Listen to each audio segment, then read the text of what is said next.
The alternative is to apply for a different program. So, so there are other options. Where I said, yes, there are other options. The other option, the typical option that we adopt is Grenada. Mm-hmm. Grenada is another Caribbean island, not far from Antigua. It's a bit more expensive. As I said, the contribution is $150,000. So the total costs in the end tend to be a bit higher, but it's a good alternative. There is no preclusion to any nationality. Anyone can apply. And it gives, actually Grenada is interesting for, not just because they accept applicants from the countries that I mentioned before, but also because it is recognized by China. So you can enter China visa-free, the People's Republic of China. So that is quite interesting. If you do it for the purpose of traveling, it is very interesting and that much time. I'll give you an example. Singapore. In Singapore, you can be a resident if you spend at least 6 months over 2 years. That means that in 1 year, you can spend less than 6 months and also in the other year. But if in aggregate, you spend 6 months altogether for 2 years, then plus there are other conditions to meet, of course, not so easy to become a Singaporean resident, but then you are considered a Singaporean resident. But what if you spend more than 6 months in another country different from Singapore?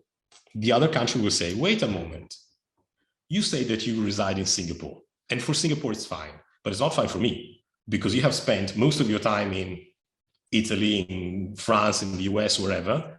Now you have lived here, you have conducted business here, you have been employed here, now you pay taxes here. So you can be resident of 2 or even more countries at the same time. There are some countries that only tax you on the income that you make in that country or that you remit to that country. So it's okay. If you're a resident of, say, Singapore, to keep the example, and then you go to Dubai, which is tax-free, that's okay. Dubai will consider you a resident. You don't pay any taxes. In Singapore, you only pay taxes on the money that is sourced, on the income that is sourced in Singapore or that is remitted there. Let's say, hypothetically, this is just pure theory, that you don't remit anything to Singapore and that you don't have a job in Singapore, then there's a question on whether you can retain your residency there. But let's keep things simple. Then you can be a resident of both and pay taxes nowhere. It's just theory, okay? It is just theory. Yeah, so this is the difference. And you don't necessarily belong there. You can be Italian and live in Dubai and work in Singapore and then enter the Russian Federation, like we said before. But it has nothing to do with the place that you belong to. It is unless let's say that the attendees to this webinar are all keen on doing it, and you pool all together to buy a property that meets all the requirements, and then that's fine. Typically, these decisions are quite crucial in somebody's life. So it is difficult to pull up. Yes, you can, but the likelihood of having 2 applicants that know each other, that trust each other, that have the same, that have the money, the will, that like the same property, that know how to share the property, that find the right property, etc., altogether is very low.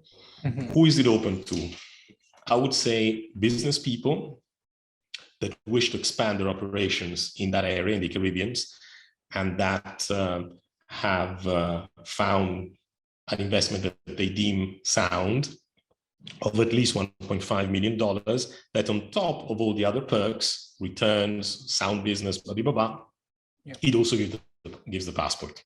Wow, it's an extra thing. Yeah, in fact, there is a digital nomad visa for Antigua, similar to what happens in the United Arab Emirates, in Bali, and in other countries. So if you have a business abroad or a salary that gives you at least, I don't know how much, because we didn't get into Antigua. I know the one from Dubai because we assisted a few clients there, and the one in Bali. But so yes, you can move to Antigua to start your own business there. But then it wouldn't follow it follows the yes, and then you have to have your business approved by the government, which I don't know how easy it can be, in order for it to be bought by somebody to apply for the citizenship. I had to think about it because it's a difficult yes. What do I mean by that? I mean that if you get the Antiguan passport, it's easier for you to move, not just to Antigua, but to other parts of the world. And when I say move, I don't mean traveling. I mean settling down. Let's take an easier example. Vietnamese. The Vietnamese, if they're invited, okay, they travel. But if they want to start their own venture, it is difficult to get a visa to start a venture anywhere in the world, or almost anywhere else in the world.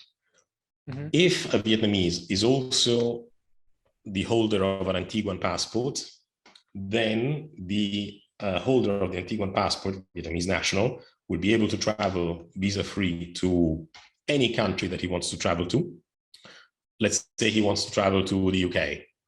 UK is visa-free for Antiguan passport holders. Let's forget about COVID restrictions for a moment. The Vietnamese/Antiguan passport holder moves to the UK, opens his business there. That's it. No questions asked. If the Antiguan/Vietnamese is only Vietnamese, it is very difficult to obtain a visa from the UK. So yes, it does facilitate it. Then when it comes to banking, because I know that one of the problems with Iran is also banking, the answer is if you live in Antigua, yes, it will be relatively easy to get to open a bank account. But here we're talking about living. So you become an Antiguan citizen and you live in Antigua. So if you are a resident and citizen of the same country, then opening a bank account is not so difficult. But if you are the citizen of a third country, let's say Antigua, and then in the example before, you move to the UK, opening a bank account in the UK, if you're Antiguan, is not so easy. So it may be easier than opening from Iran, probably it is, but it's not automatic, let's put it this way. There are some alternatives though, and this is something that we can help with. It's not an easy exercise. It's quite difficult, and it may be relatively expensive. That is a few €1,000. I'm not talking about massive prices, but we do have expertise with banks in other Caribbean jurisdictions, for instance, Barbados and Bermuda, that are relatively more friendly to foreigners than other banks are. So if you are an Antiguan passport holder and you want to open a so-called offshore bank account, there is a bank account in a country which is different from the country where you live and the country of your nationality, then yes, it's probably easier if you do it under the Antiguan passport than under a Vietnamese or Iranian or whatever other passport. I see.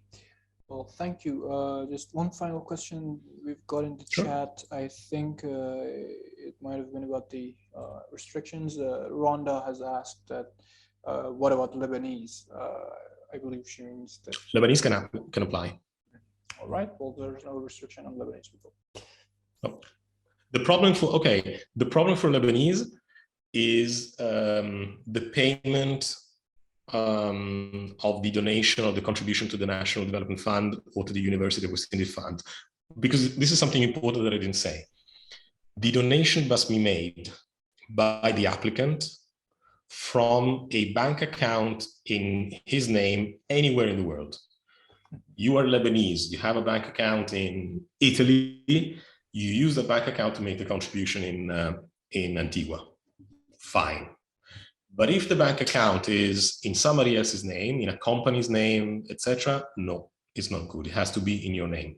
So if you're Lebanese and you don't have a bank account outside of Lebanon, I know that due to the current crisis in Lebanon, it is very difficult to move money out. So making a payment, making the contribution from a Lebanese bank account to Antigua may be difficult. I see. So the issue with Lebanese nationals investing in Antigua is mostly because of the yes, the bank. But that applies to anything. I mean, I know this a bit because I've met with a few Lebanese recently. But the problem is not just for the passport, it's for anything. If a Lebanese wants to open a company outside of Lebanon, it's very difficult to move funds to capitalize the company. So it's really difficult. And there are some sharks out there that take advantage of this situation, which is really bad.